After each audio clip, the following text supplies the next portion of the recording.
তো বাবুরে ভাই, এই বিয়ে বাড়ির গেটে ঢোকা মানে কি জানো? মনে হয় যেন কোনো দেশের বর্ডারে দাঁড়িয়ে আছে, আর সামনে আর্মির বদলে কে দাঁড়িয়ে আছে জানো? ওই বিয়ে বাড়ির নজরদারি কমিটি। আপনি এক পা গেটের ভেতরে দেন বা না দেন, কিন্তু এই গেটের কোনায় দাঁড়িয়ে থাকা দূর সম্পর্কের জেঠু আপনার দিকে এমন ভাবে তাকাবে না যেন আপনি বিয়ের কার্ড নন, একটা জাল পাসপোর্ট নিয়ে ঢুকেছে। আর এই জেঠুগুলার চোখের পাওয়ার এমন হয়, আপনার পকেটে রুমাল আছে নাকি পরিবারের লিস্ট আছে সেটা উনি বাইরে দূর থেকে গুনে ফেলেন।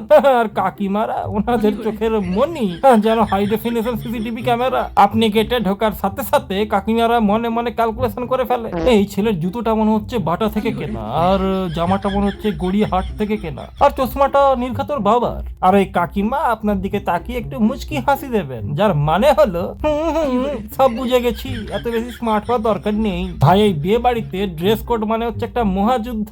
এখানে মানুষকে তিনটে অদ্ভুত প্রজাতিতে দেখা যায়। এক নম্বর হচ্ছে মেয়ে মেয়ে ক্যাটাগরি। এরা মেকআপ আর ড্রেস এমন করে আসে, বরের বাবা ভুল করে এদের হাতে গিফটটা ধরিয়ে দেয়। আর এদের শাড়িতে এমন সব পাথর বসানো থাকে, লাইট পড়ার সাথে সাথেই পুরো প্যান্ডেলটা ঝিকমিকে ডিস্কো হয়ে যায়। আর বাই চান্স যদি এদের পাশে আপনি একবার দাঁড়িয়ে যান না, মনে হবে যেন আপনি অন্ধকার গুহা থেকে এসেছেন, আর নিজেকে খুব গরিব লোক মনে হবে ভাই। 2 নম্বর ক্যাটাগরি হচ্ছে জবরদস্ত জেন্টলম্যান। দেখবেন কিছু ছেলে আছে যারা সারা বছর হাফ প্যান্ট পরে ঘুরে বেড়ায়, কিন্তু বিয়ে বাড়িতে এমন সব কোট প্যান্ট টাই পরে আসবে, তাদেরকে দেখে মনে হবে যেন ইনকাম ট্যাক্স থেকে রেড মারতে আসছে। বেচারা গুলা গরমে ঘামবে, তাও কোট খুলবে না, কারণ ওই কোটের ভেতরে যে গেঞ্জিটা পরে আছে তার আয়ু 2008 সালে শেষ হয়ে গেছিল। 3 নম্বর ক্যাটাগরি হচ্ছে ভ্রাম্যমান আলমারি। এরা মূলত এই বিয়ে বাড়ির কোনো বড় পিসি বা মাসি হবে, আর এদের শাড়িগুলা এত ভারী হয় না যেন মনে হয় এলাকার সমস্ত প্যান্ডেল এদের শাড়িতে ঢাকা হয়ে যাবে। আর এরা যখন হাঁটে তখন মনে হয় যেন কোনো যুদ্ধ বিমান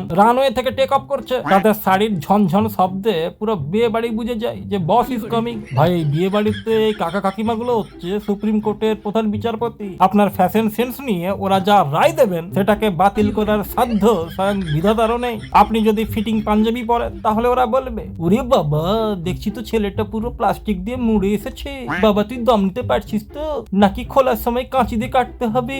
আর যদি বাই চান্স একটু ঢিলে ঢালা পাঞ্জাবি পরো তাহলে কাকিমাদের টিপ্পনি, দেখছি তো তোর পায়জামাটা তো দাদুর আমলে, নাকি মশারি কেটে বানিয়েছিস বাবা। আর সবচেয়ে বিপদ কি জানো? যখন তুমি চুলে জেল লাগিয়ে যাও, কাকা একদম ছুটে এসে বুকে লাত মারার মতন তোমাকে বলবে, বাটি হুপুড় করে কি তেল মেরেছিস, নাকি কোনো গরু এসে চেটে দিয়ে গেছে। আর যারা ছাত্র, তাদের জন্য বিয়ে বাড়ি যাওয়া মানে হচ্ছে একটা সার্ভাইভাল মিশন। তাদের বাজেট 100 টাকা, কিন্তু লুক চাই শাহরুখ খানের মতো। তাই তাদের গেট আপটা এমন যে মুখটা হিরো কিন্তু পাটা ভিখারি। নতুন একটা শার্ট কোনো মতে জোগাড় হয়, কিন্তু নিচের প্যান্ট সেটা সেই ওই কোচিং সেন্টারে পরে যাওয়ার প্যান্টটা।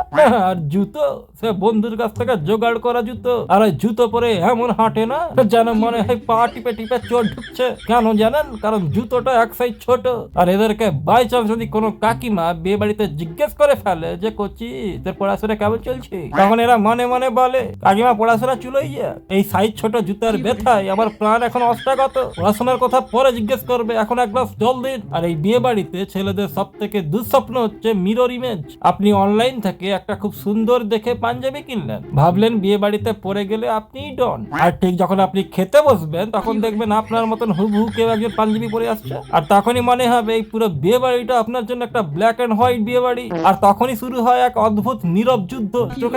চোখে চোখ পড়লে আপনার মনে হবে, ভাই তুই আজকে এটা পড়লে। আর সবচেয়ে কষ্ট হয়তো তখন যখন কেউ এসে তোমাকে বলবে, তোমরা কি দুজনে কি জমজ? ভাই বিশ্বাস করে, আমি যখনই বিয়ে বাড়িতে যাই তখনই আমার জামার সাথে কোনো ক্যাটারিং ওয়ালার জামার সাথে ম্যাচ করে যায়। মাঝে মাঝে তো লোকজন আমাকে বলে, ভাই একটা চিকেন দিয়ে যাও তো। আর ঠিক তখনই মনে হয় যে বিরিয়ানিটা নিজের মাথায় ঢেলে দিয়ে এখান থেকে পালিয়ে যায়। তো ভাই, এই বিয়ে বাড়ি হচ্ছে খুব অদ্ভুত কাণ্ড কারখানা। এখানে কেউ খাবার খেতে আসে না, সবাই আসে একে অপরের খুদ ধরতে। কেউ ড্রেস ভালো পরে এলে হিংসে, আর কেউ খারাপ ড্রেস পরে এলে হাসাহাসি। এটাই বিয়ে বাড়ির নিয়ম। তোমরা যতই বলো বিয়ে বাড়িতে খেতে যাই, কিন্তু এটাই কারণ। তাই পরের বার যখন বিয়ে বাড়ি যাবেন তখন একটা জিনিস ঠিকই মনে রাখবেন, আপনার ড্রেস যাই হোক না কেন, কিন্তু আপনার কনফিডেন্সটা রাখবেন একদম নারকেল গাছের উপরে। মনে রাখবেন, আপনার ড্রেস নিয়ে কাকিমা বা ভাই বা কাকা যাই বলুক না কেন, বিরিয়ানির লেগ পিসটা কিন্তু আপনাকে হাসিল করতে হবে, এটা মনে রাখবেন।